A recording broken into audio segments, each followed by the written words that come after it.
Indian ഭരണഘടന 1950 ജനുവരി 26 നിലവിൽ വന്നു.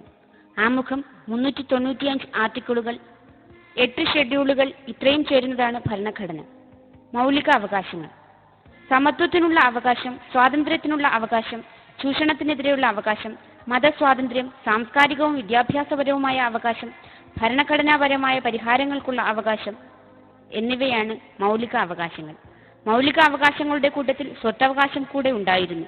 44ാമത്തെ ഭരണഘടനാ ഭേദഗതിയിലൂടെ 1978 ഇത് നീക്കം ചെയ്തു. മൗലിക കടമകൾ: 42ാം ഭേദഗതിയിലൂടെ മൗലിക കടമകൾ ഭരണഘടനയിൽ ഉൾപ്പെടുത്തി.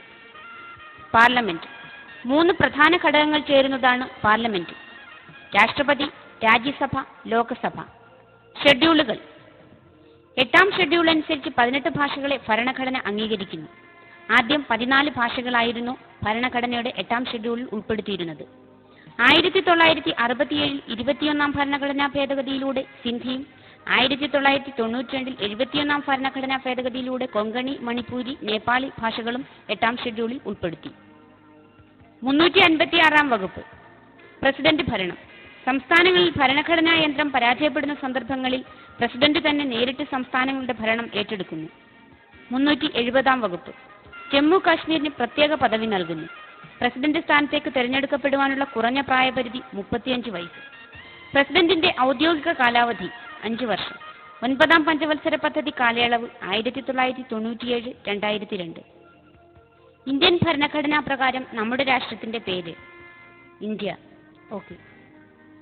ലോകത്തിൽ എഴുതപ്പെട്ടിട്ടുള്ളവയിൽ വെച്ച് ഏറ്റവും വലിയ ഭരണഘടനയാണ് ഭാരതത്തിൻ്റെത്. 1946 ഇന്ത്യ സന്ദർശിച്ച ക്യാബിനറ്റ് മിഷന്റെ നിർദ്ദേശപ്രകാരം രൂപീകരിച്ച ഭരണഘടനാ നിർമ്മാണ സഭയാണ് ഭരണഘടനയ്ക്ക് രൂപം നൽകിയത്. നിയമനിർമ്മാണ സഭയുടെ ആദ്യത്തെ സമ്മേളനം 1946 ഡിസംബർ 9 ഡോക്ടർ സച്ചിദാനന്ദ സിൻഹയുടെ അധ്യക്ഷതയിൽ ചേർന്നു. 1946 ഡിസംബർ 11 ഡോക്ടർ രാജേന്ദ്ര പ്രസാദിനെ നിയമനിർമ്മാണ സഭയുടെ അധ്യക്ഷനായി തിരഞ്ഞെടുത്തു. ഡോക്ടർ BR അംബേദ്കർ ആയിരുന്നു കരട് ഭരണഘടനാ സമിതിയുടെ ചെയർമാൻ. അദ്ദേഹത്തെ ഇന്ത്യൻ ഭരണഘടനാ ശില്പി എന്ന് വിളിക്കുന്നു. ഏകാത്മക സ്വഭാവം ഉൾക്കൊള്ളുന്ന ഫെഡറൽ ഘടനയാണ് ഇന്ത്യൻ ഭരണഘടന അനുശാസിക്കുന്നത്. അതിനാൽ ഇന്ത്യൻ ഭരണഘടനയെ ക്വാസി ഫെഡറൽ എന്ന് വിശേഷിപ്പിക്കപ്പെടുന്നു. ഏറ്റവും ചെറുതും പഴക്കമുള്ളതുമായ ലിഖിത ഭരണഘടനയുള്ള രാജ്യം അമേരിക്കയാണ്. അലിഖിത ഭരണഘടനയുള്ള രാജ്യങ്ങളാണ് ബ്രിട്ടനും ഇസ്രായേലും. ഇന്ത്യയിൽ നിലനിൽക്കുന്ന പാർലമെന്ററി വ്യവസ്ഥ, ഏകപൗരത്വം എന്നിവ ബ്രിട്ടനിൽ നിന്നും കടം കൊണ്ടതാണ്. 1976 42ാം ഭരണഘടനാ ഭേദഗതി പ്രകാരം നാം ഭരണഘടനയിൽ ഉൾക്കൊള്ളിച്ച മൗലിക ചുമതലകൾ മുൻ സോവിയറ്റ് ഭരണഘടനയിൽ നിന്നും എടുത്തതാണ്.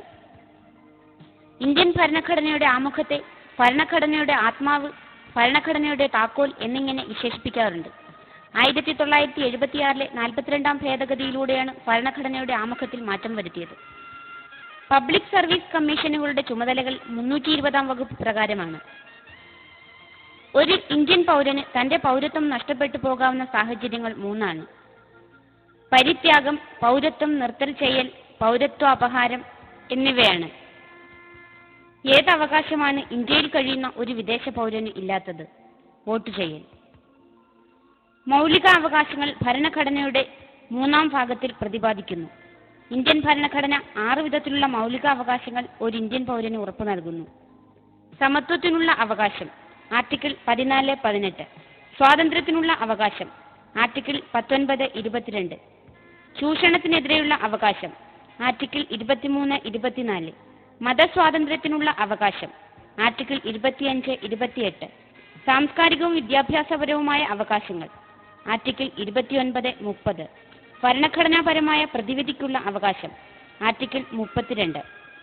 മൗലിക അവകാശങ്ങൾ സ്ഥാപിച്ചു കിട്ടുന്നതിനായി കോടതി പുറപ്പെടുവിക്കുന്ന ഉത്തരവിനെ റിട്ട് എന്ന് പറയുന്നു.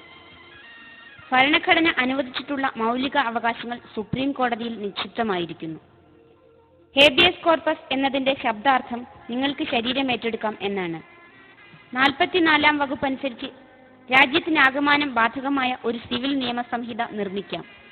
47ാം വകുപ്പ് അനുസരിച്ച് പൊതുജനാരോഗ്യം മെച്ചപ്പെടുത്തുകയും ലഹരി പാനീയങ്ങളുടെയും ആരോഗ്യത്തിന് ഹാനികരമായ മരുന്നുകളുടെയും ഉപയോഗം തടയുകയും ചെയ്യുക എന്നതാണ്. ചരിത്രപരമായ കൗതുകമുള്ളവയും ദേശീയ പ്രാധാന്യമുള്ളവയുമായ എല്ലാ സ്മാരകങ്ങളെയും സംരക്ഷിക്കുക എന്നതാണ് 49-ാം വകുപ്പ്. 50-ാം വകുപ്പ് അനുസരിച്ച് നീതിന്യായ വകുപ്പിനെ എക്സിക്യൂട്ടീവിൽ നിന്ന് വേർപെടുത്തുകയും ചെയ്യാം. അന്തർദേശീയ തർക്കങ്ങൾ മാധ്യസ്ഥ മുഖേന പരിഹരിക്കുവാൻ ശ്രമിക്കുക എന്നതാണ് 51-ാം വകുപ്പ്. 14-ാം വകുപ്പ് സമത്വത്തിനുള്ള അവകാശത്തെക്കുറിച്ച് പ്രതിപാദിക്കുന്നു. 17-ാം വകുപ്പ് അയിത്ത നിർമ്മാർജ്ജനം. 18-ാം വകുപ്പ് ബഹുമതികൾ നിർത്തലാക്കൽ. 19-ാം വകുപ്പ് 6 മൗലിക അവകാശങ്ങൾ.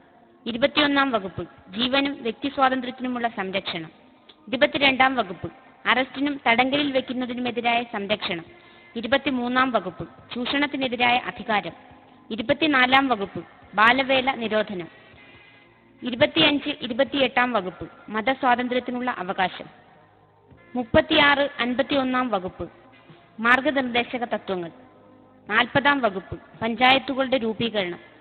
45-ാം വകുപ്പ് 14 വയസ്സുവരെയുള്ള എല്ലാ കുട്ടികൾക്കും സൗജന്യ വിദ്യാഭ്യാസം അനുവദിക്കുന്ന നിയമം. 123-ാം വകുപ്പ് ഓർഡിനൻസുകൾ പുറപ്പെടുവിക്കാൻ പ്രസിഡന്റിന് അധികാരം നൽകുന്നു. 143-ാം വകുപ്പ് സുപ്രീം കോടതിയോട് ഉപദേശം ആരായാൻ പ്രസിഡന്റിന് അധികാരം നൽകുന്ന വകുപ്പ്. 226-ാം വകുപ്പ് റിട്ടുകൾ പുറപ്പെടുവിക്കുവാൻ ഹൈക്കോടതിക്ക് അധികാരം നൽകുന്നു. 280-ാം വകുപ്പ് ധനകാര്യ കമ്മീഷൻ. 324-ാം വകുപ്പ് ഇലക്ഷൻ കമ്മീഷൻ. 352-ാം വകുപ്പ് അടിയന്തരാവസ്ഥയെക്കുറിച്ച് പ്രതിപാദിക്കുന്നു. 356-ാം വകുപ്പ് രാഷ്ട്രപതി ഭരണം. 360-ാം വകുപ്പ് സാമ്പത്തിക അടിയന്തരാവസ്ഥ. 368-ാം വകുപ്പ് ഭരണഘടനാ ഭേദഗതി. 370-ാം വകുപ്പ് ജമ്മു കാശ്മീരിനെ സംബന്ധിക്കുന്നത്.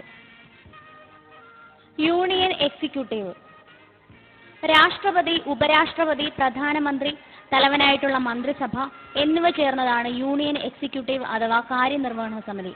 ബ്രിട്ടീഷ് മാതൃകയിലുള്ള ക്യാബിനറ്റ് സമ്പ്രദായമാണ് ഇന്ത്യൻ ഭരണഘടന അംഗീകരിച്ചിരിക്കുന്നത്. ഇന്ത്യയിൽ പാർലമെന്റിന് 2 സഭകളാണുള്ളത്, അധോമണ്ഡലവും ഉപരിമണ്ഡലവും. രാഷ്ട്രപതി